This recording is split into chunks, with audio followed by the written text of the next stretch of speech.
6 p.m.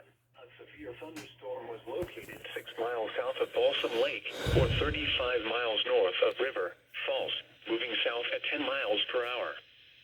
Expected hazards include ping-pong ball-size hail and 60-mile-per-hour wind gusts.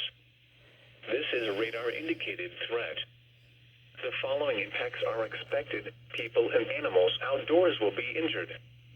Expect hail damage to roofs, siding, windows, and vehicles.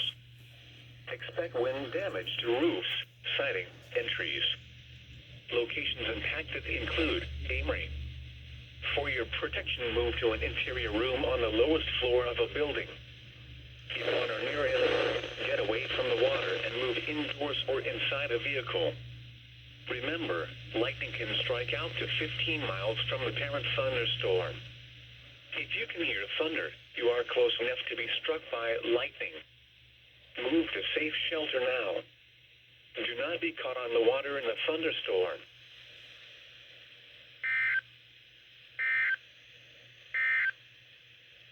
This is weather radio station WXJ.